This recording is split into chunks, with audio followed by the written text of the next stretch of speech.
பொதுவாகவே ஒரு உளவியல் மாற்றம் சனி பெயர்ச்சிக்கு ஏற்படும். ஸோ இந்த துலாமுக்கு என்ன மாதிரி மாற்றங்கள் ஏற்பட்டிருக்குங்க? கடன் வாங்குறது தப்பு அப்படிங்கிறத துலாம் உணர போகிறாங்க. அப்போது இந்த கடனால் தான் இவ்வளோ செட்பேக்ஸ் நம்ம லைஃப்பில் இருந்திருக்கு. அப்போது ஃபினான்ஷியல் மேனேஜ்மெண்ட் அப்படிங்கிறத சரி பண்ணக்கூடிய ஒழுங்கு செய்யக்கூடிய ஒரு வருடமாக துலாமுக்கு 2026 அமையுது. தேவையில்லாத வீண் விரயம் அப்படிங்கிறது குறையும். ஆனால் மருத்துவ விரயம் அப்படிங்கிறது அந்த ட்ரீம் ஃபுல்ஃபில் ஆகிற மாதிரியான ஒரு பார்ட்னர் அப்படிங்கிறவங்க அமைவாங்க. கல்யாணம் ஆன புதுசில் சின்ன சின்ன கிளாஷஸ் கண்டிப்பாக வரும். பட் லேட்டர் அது சரியாயிரும். தேர்ட் பர்சன்ஸ் இன்வால்வ்மெண்ட், வீட்டில் உள்ள பெரியவங்களாக இருக்கட்டும், ஃப்ரெண்ட்ஸாக இருக்கட்டும், யாரும் ஹஸ்பண்ட் அண்ட் ஒய்ஃப்குள்ளே வராமல் பார்த்துக்க வேண்டியது அவசியம். ஸோ இண்டஸ்ட்ரியல் கார்பரேஷன்ஸில் இவங்க முதலீடு பண்ணலாம். ஆட்டோமொபைல், ஹெவி மெட்டல்ஸ், இந்த மாதிரியான இடங்கள் இவங்க நல்லா இன்வெஸ்ட் பண்ணும்போது நல்ல லாபம் கிடைக்கும். பண்ணுறதை லாங் டேர்ம் இன்வெஸ்ட்மெண்ட்டாக பண்ணணும். குழந்தை பாக்கியத்தை பொறுத்த வரைக்கும் எப்படி இருக்குது? அடாப்டட் சைல்டுக்கு சில பேர் போகணும்னு ஆசைப்பட்றீங்க அப்படின்னா இந்த வருஷம் கண்டிப்பாக போகலாம். ஏன்னா 6ஆம் இடத்துல சனி இருக்கிறது. அது ஒரு நல்ல யோகமான காலகட்டம். பெரிய லக்கு, பணம் அப்படி கொட்ட போகுது, புதையல் யோகம், லாட்ரி வாங்கினீங்கனாலே விழுந்துரும், அந்த மாதிரி சொல்கிறதுக்கான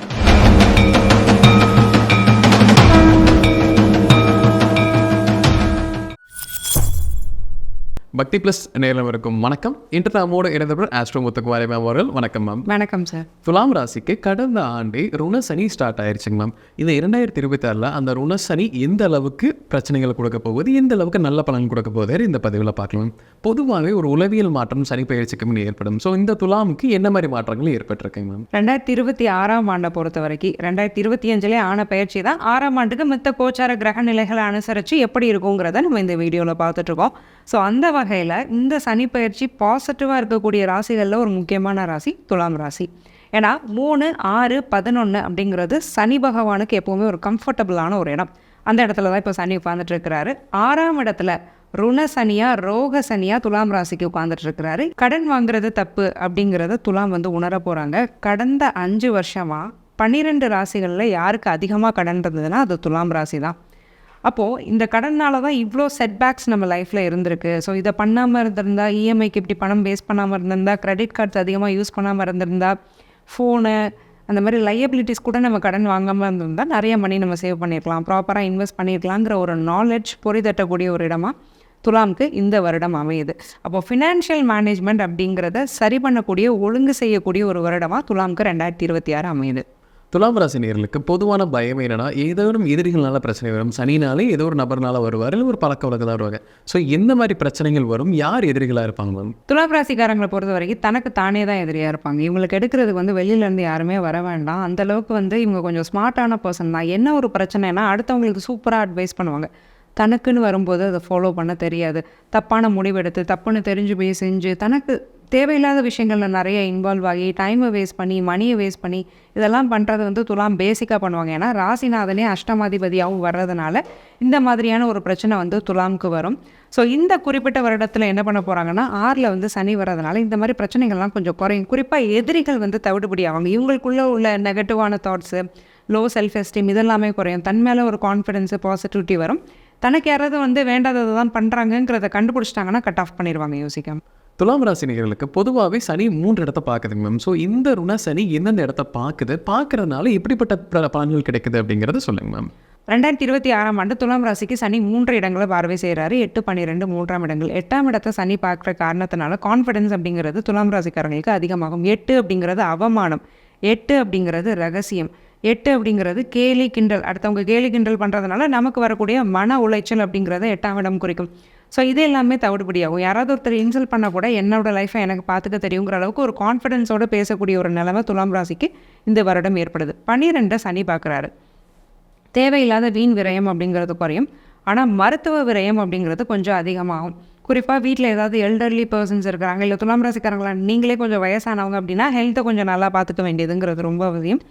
3ஆம் இடத்தை சனி பார்க்குறதுனால அண்ணன் தம்பியோட சின்ன சின்ன பிரச்சனைகள், வாக்குவாதங்கள், இவ்வளோ நாள் சண்டை இருந்ததில்லை, இப்போ திடீர்னு சண்டை வருது, கிளாஷ் ஆகிக்கிட்டே இருக்குது, ஒத்தே போக மாட்டேங்கிற மாதிரியான நிலைமை இருக்கும். அதை கொஞ்சம் கேர்டேக் பண்ணி பார்த்துக்கணும். துலாம் ராசி நேயர்களுக்கு இந்த ருணசனி காலகட்டத்தில் 2026 ஏதேனும் பண விரயங்கள் ஏற்படுமா அப்படிங்கிற பயம் இருக்குது. பண சேர்க்கையுமே கிடைப்பதற்கான வாய்ப்பு இருக்கா? இது யோகமா இல்லை பண விரயமா அப்படிங்கிறத பற்றி சொல்லுங்க மேம். துலாம் ராசிக்காரங்களுக்கு 2026 ஆண்டை பொறுத்த வரைக்கும் பெரிய லக்கு, பணம் அப்படி கொட்ட போகுது, புதையல் யோகம், லாட்ரி வாங்கினீங்கனாலே விழுந்துரும், அந்த மாதிரி சொல்கிறதுக்கான ஒரு பிராப்தம் இல்லை. ஏன்னா 8ஐயும் பார்க்குறாரு, 12ஐயும் சனி பார்க்குறாரு. 8, 12 தான் எதிர்பாராத திடீர் அதிர்ஷ்டம் அப்படின்னு சொல்லுவோம். இப்போ இந்த 2 இடத்தையுமே சனி பார்வை செய்கிறதுனால அந்த ஒரு பிராப்தம் இல்லை. ஆனாலும் நீங்கள் சம்பாதிக்கிற காசு வீணாக விரயமாகாமல் கையில் இருக்கும். அதை ப்ராப்பராக இன்வெஸ்ட் பண்ணிங்கன்னா நீங்கள் சேவ் பண்ணி வைக்க முடியும். பெருசாக ஷேர்ஸு, மியூச்சுவல்ஸு, ஸ்பெகுலேஷன்ஸ்னு போக வேண்டாம். ஷியாரிட்டி இன்வெஸ்ட்மெண்ட்ஸ் ஆனால் லேண்டு, கோல்டு, எஃப்டி இந்த மாதிரி மட்டும் ஒரு 2 வருஷத்துக்கு சேஃபாக இருந்துக்கிறது நல்லது. துலாம் ராசி நேயர்களுக்கு தொழில் அமைப்பு அப்படிங்கிறது எப்படி இருக்குது? இந்த ருணசனி தொழிலை சப்போர்ட் பண்ணுவோம், இல்லை தொழில் ஏதேனும் விரயங்கள் ஏற்படுறதுக்கான வாய்ப்புகள் இருக்காங்க மேம்? 2026 பொறுத்த வரைக்கும் இந்த ருணசனி துலாம் ராசிக்காரங்களுக்கு கொடுக்கக்கூடிய தொழில் அமைப்பு ஆயில், பெட்ரோல், கெமிக்கல், மர வேலை, பழைய பொருட்களை வச்சு பிஸ்னஸ் பண்ணுறது, மேன் பவர் சப்ளை, டர்ட்டியான இடங்களில் வேலை செய்கிறது, அதை வச்சு ஒரு பிஸ்னஸ் பண்ணுறது, இந்த மாதிரியான வேஸ்ட்டு ஒரு ரீசைக்கிள் பண்ணுறது, இந்த பிஸ்னஸஸ் எல்லாம் பண்ணுறவங்களுக்கு சூப்பராக போகும் தொழில். ஏன்னா இந்த தொழில்கள் நான் மென்ஷன் பண்ண தொழில்களுக்கெல்லாம் காரகமான கிரகமே சனி தான். அவர் தொழில் ஸ்தானத்திலே உட்கார்ந்துருக்கிறதுனால இந்த தொழில் செய்கிறவங்களுக்கு ஒரு நல்ல மேன்மை அப்படிங்கிறது கண்டிப்பாக கிடைக்கும். ஸ்பிரிச்சுவல் பிளேசஸ், அதை சுற்றி கடை வச்சுருக்கிறவங்க, ஒரு கோயிலை சுற்றி ஹோட்டலோ, லாட்ஜோ, இல்லை பூஜை ஜாமான்களோ வச்சு விற்கிறாங்க அப்படின்னா இந்த மாதிரியான தொழில்கள்லாம் ரொம்பவே நல்லா போகும்.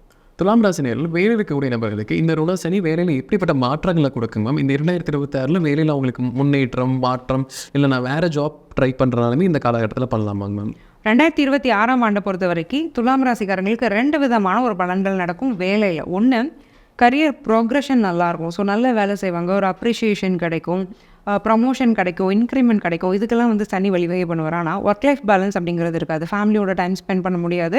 உள்ளே நல்ல வேலை செஞ்சாலும் அந்த ஒரு அப்ரிஷியேஷன் கிடைக்கிறதுக்குள்ளே அத்தனை பாலிடிக்ஸ்க்கு ஆட்பட்டு அதுக்குள்ளே போவாங்க. இந்த ஒரு அப்ரிஷியேஷனை வாங்குறதுக்கு நான் இத்தனை படாத பாடுபடணுமான்னு நினச்சி நொந்துக்கிற அளவுக்கான பாலிடிக்ஸ் நடக்கும். ஸோ இந்த 2 விதமான பலன்களை சனி கொடுப்பாரு. ஸோ ஒரு பிரச்சனை நடந்தாலுமே அட் த எண்ட் ஒரு நல்ல ரிசல்ட் கிடைக்குதுன்னு நினச்சிட்டு துலாம் கொஞ்சம் சந்தோஷமாக இருந்துக்கணும். துலாம் ராசி நேயர்களுக்கு திருமண அமைப்பு அப்படிங்கிறது எப்படி இருக்குது மேம்? இந்த காலகட்டத்தில் திருமணம் பண்ணலாமா அப்படிங்கிற பயமே பல பேர்த்துக்கு இருக்குது. அப்படி திருமணம் செஞ்சவங்களுக்கு குடும்ப வாழ்க்கை அப்படிங்கிறதுமே எப்படி இருக்குங்க மேம்? துலாம் ராசி நேயர்களுக்கு இந்த 2026 ஆண்டு வரக்கூடிய ருணசனி திருமண வாழ்க்கையையோ குடும்ப வாழ்க்கையோ எந்த வகையிலையும் பாதிக்க போகிறதில்ல. 7ஆம் அதிபதி செவ்வாய் உச்சமாக இருக்கத்தான் இந்த வருடம் பிறந்திருக்கு. அப்போ கண்டிப்பாக நிறைய துலாம் ராசிக்காரங்களுக்கு கல்யாணம் நடக்கும். தனக்கு பிடிச்ச மாதிரியான ஒரு பார்ட்னரே அமைவாங்க. எனக்கு இந்த மாதிரி பையன் வேணும், இந்த மாதிரி பொண்ணு வேணும்னு ஒரு ட்ரீம் இருந்ததுன்னா அந்த ட்ரீம் ஃபுல்ஃபில் ஆகிற மாதிரியான ஒரு பார்ட்னர் அப்படிங்கிறவங்க அமைவாங்க. கல்யாணம் ஆன புதுசில் சின்ன சின்ன கிளாஷஸ் கண்டிப்பாக வரும். பட் லேட்டர் அது சரியாயிரும். 3rd பர்சன்ஸ் இன்வால்வ்மெண்ட், வீட்டில் உள்ள பெரியவங்களாக இருக்கட்டும், ஃப்ரெண்ட்ஸாக இருக்கட்டும், யாரும் ஹஸ்பண்ட் அண்ட் ஒய்ஃப்குள்ளே வராமல் பார்த்துக்க வேண்டியது அவசியம். துலாம் ராசி நேயர்களுக்கு குழந்தை வாக்கியம் அப்படிங்கிறது எப்படி இருக்கு மேம்? இந்த காலகட்டத்தில் குழந்தை வாக்கியத்துக்கு ஏதேனும் பிரச்சனைகள் வரக்கான வாய்ப்புகளுமே இருக்காங்க மேம்? துலாம் ராசிக்காரங்களுக்கு இந்த 2026 ஆண்டு ருணசனி கொடுக்கக்கூடிய பலன்கள் குழந்தை பாக்கியத்தை பொறுத்த வரைக்கும் எப்படி இருக்குது? 5ஆம் அதிபதி 6ல் இருக்கிறாரு. ஸோ ட்ரீட்மெண்ட் மூலியமாக குழந்தை அப்படின்னா அது கண்டிப்பாக சக்ஸஸ். ஸோ எத்தனை பேர்லாம் ட்ரீட்மெண்ட் ட்ரை பண்ணுறீங்களோ கண்டிப்பாக குழந்தைங்கிறது சித்திச்சிடும். இத்தனை வருஷம் ட்ரீட்மெண்ட் எடுத்தோம், ஐவிஎஃப் பண்ணோம், ஃபெயிலியர் ஆயிடுச்சு அப்படிங்கிறவங்களும் இந்த குறிப்பிட்ட வருடங்களில் ட்ரை பண்ணும்போது கண்டிப்பாக குழந்தைங்கிறது இருக்கும். அடாப்டட் சைல்டுக்கு சில பேர் போகணும்னு ஆசைப்பட்றீங்க அப்படின்னா இந்த வருஷம் கண்டிப்பாக போகலாம். ஏன்னா 6ஆம் இடத்துல சனி இருக்கிறது, அது ஒரு நல்ல யோகமான காலகட்டம். நேச்சுரல் கான்செப்ஷனுக்கு பாசிபிலிட்டி இருக்கானா? The answer is yes. அதுக்கும் கொஞ்சம் பாசிபிலிட்டிஸ் இருக்க தான் செய்யுது. நல்லாவே பாசிபிலிட்டி இருக்குது. பட் என்னென்னா கொஞ்சம் டைம் எடுக்கும். இப்போ புதுசாக கல்யாணம் ஆனால் உடனே கன்சீவ் ஆக முடியாது. ஒரு 6 to 7 months 4 பேர் கேட்கணும், என்ன இன்னும் விசேஷம் இல்லையான்னு கேட்டு அந்த கேள்வியெல்லாம் கேட்டதுக்கப்புறம் தான் குழந்தை அப்படிங்கிறது உண்டாக முடியும். ஸோ இந்த மாதிரியான விஷயம். துலாம் ராசி நேயர்களுக்கு ஹெல்த் அப்படிங்கிறது எப்படி இருக்கு மேம்? இந்த காலகட்டத்தில் ஹெல்த்தில் ஏதேனும் புது பிரச்சனை வரக்கான வாய்ப்புகள் இருக்காங்க மேம்? 2026 ஆண்டு இந்த ருணசனி துலாம் ராசிக்காரங்களுக்கு ஹெல்த்தை இம்ப்ரூவ் பண்ண போகிறாரு. 6ஆம் இடத்துல சனி இருக்கும்போது அந்த 6ஆம் இடம் நசிஞ்சு போகுது அப்படின்னு சொல்லலாம். கடன், நோய், எதிரி இந்த 3ஐயும் கொடுக்கறது 6ஆம் இடம். ஸோ அந்த நோய்க்கு காரகமான இடத்துல நோய்க்கு காரகனான சனி போய் உட்கார்ந்துருக்கிறாரு இல்லையா? அப்போது உடம்பே ஒரு தேஜஸாக இருக்கும். கொஞ்சம் அந்த பலகீனமாக இருக்கிறவங்க கூட கொஞ்சம் நல்லா சாப்பிட்டு கொஞ்சம் தெம்பாவாங்க, ஸ்போர்ட்டிவாக இருப்பாங்க, சுறுசுறுப்பாக இருப்பாங்க. பார்த்தாலே கொஞ்சம் நல்லா இருக்கிற மாதிரி ஒரு ஆரோக்கியமாக இருக்கிறவங்கள பார்த்தாலே தெரியும்ல. அழகுங்கிறது வேறு, அந்த ஆரோக்கியங்கிறது நம்ம முகத்தில் ரெப்ளிகேட் ஆகும். ஸோ அந்த மாதிரி ஒரு அளவுக்கு தேஜஸாக இருக்கக்கூடிய ஒரு அமைப்பு அப்படிங்கிறது இந்த வருடம் துலாம் ராசிக்காரங்களுக்கு இருக்குது. துலாம் ராசி நேயர்களுக்கு இந்த காலகட்டத்தில் எதில் முதலீடு செய்தால் லாபம் அதிகரிக்கும்? சில இது முதலீடுகளை அவாய்ட் பண்ணிக்கணும் அப்படின்னா எதுவாக இருக்கும் மேம்? துலாம் ராசிக்காரங்க இந்த வருடமான 2026 அதிகமாக இன்வெஸ்ட் பண்ணுறது எங்கே பண்ணலாம்? ஸோ இண்டஸ்ட்ரியல் கார்ப்பரேஷன்ஸில் நிறைய இவங்க முதலீடு பண்ணலாம். ஆட்டோமொபைல், ஹெவி மெட்டல்ஸ் இந்த மாதிரியான இடங்கள் இவங்க நல்லா இன்வெஸ்ட் பண்ணும்போது நல்ல லாபம் கிடைக்கும். பண்ணுறதை லாங் டேர்ம் இன்வெஸ்ட்மெண்ட்டாக பண்ணணும். ஷார்ட் டேர்ம் இன்வெஸ்ட்மெண்ட்ஸ் போகிறது, ஸ்பெக்குலேஷன்ஸில் இன்வெஸ்ட் பண்ணுறது, ₹1 போட்டு பல ரூபாய் எடுக்கிறங்கிற வேலைக்கு போகிறது, கிரிப்டோ, பிட்காயின் பக்கம்லாம் இவங்க போகவே கூடாது.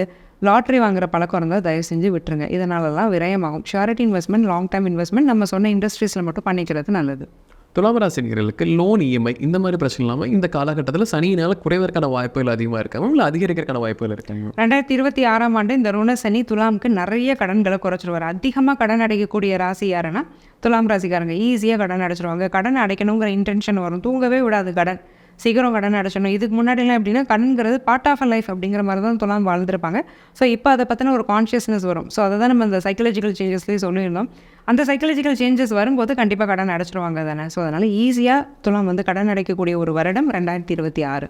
துலாம் ராசினர் இந்த ருணசனி காலகட்டத்தில் 2026 ஒரு கோயில் வழிபாடு பண்ணலாம். இந்த கடவுளை வழிபட்டால் பிரச்சனைகள் குறைஞ்சு நல்லபடியாக இருப்பாங்கன்னா எதுவாக இருக்கும்? துலாம் ராசிக்காரங்க இந்த குறிப்பிட்ட வருடமான 2026 இந்த பிரச்சனைகள்லாம் குறைஞ்சு நல்லா இருக்கணும். நாங்கள் எங்கே போயிட்டு வரலாம்னா புதனுடைய வீடான கன்னியை சனி வந்து பார்வை செய்கிறாரு. அது வந்து விரயஸ்தானம், 12ஆம் இடம், போகஸ்தானம், சுகஸ்தானம்னு சொல்லுவோம். அது முக்கியமான ஒரு ஸ்தானம். ஸோ அது வந்து எல்லாருக்கும் ஒரு இல்லற வாழ்க்கைக்கே ஒரு முக்கியமான ஸ்தானம். அதை பார்வை செய்கிறதுனால புதன் ஸ்தலமான திருச்சேரை, திருச்சி பக்கத்தில் திருச்சேரையில் சாரநாத பெருமாள் இருக்கிறார். அவரை போய் ஒரு சனிக்கிழமையில் வழிபாடு செய்கிறதுங்கிறது ரொம்ப நல்லது. துலாம் ராசினியர்களுக்கு ஒரு வாழ்வியல் பரிகாரம் கொடுக்கலாம். இந்த ருணசனி காலகட்டத்தில் எல்லாமே வெற்றி அடைவதற்குனா எதுவாக இருக்கும்? துலாம் ராசிக்காரங்களுக்கு ஒரு அற்புதமான வாழ்வியல் பரிகாரம். இதை பண்ணும் பட்சத்தில் நல்ல சேஞ்சஸ். நம்ம இப்போ நிறைய நெகட்டிவ் சொல்லியிருக்கோம். இந்த சனி பார்வையாளனால வரக்கூடிய பிரச்சனைகள்லாம் சொல்லியிருக்கோம். இது எல்லாமே தவிடுபடி ஆகணும். இந்த பிரச்சனைகள்லாம் எங்கள் வாழ்க்கையை பாதிக்காமல் இருக்கணும். நாங்கள் என்ன பண்ணுறது அப்படின்னா இளநீர் தானம், நீர் தானம், மோர்பந்தல் வச்சு தானம் பண்ணுறது. ஸோ இந்த மாதிரி ஏன்னா இப்போது சம்மர் கூட வரப்போகுது. ஸோ இந்த மாதிரியான விஷயங்களை வந்து துலாம் ராசிக்காரங்க பண்ண நிறைய சேஞ்சஸ் லைஃப்பில் வரும். துலாம் ராசிக்கு இந்த ருணசனி காலகட்டத்தில் என்ன நடக்க போகுது அப்படிங்கிறத விலாவரியாக பார்த்தாங்க. கண்டிப்பாக நம்ம நேரில் ஒரு பயனில் கருத்துக்களாக இருந்திருக்கும். மீண்டும் ஒரு பல் சந்திக்கலாம். ரொம்ப நன்றி. நன்றி சார்.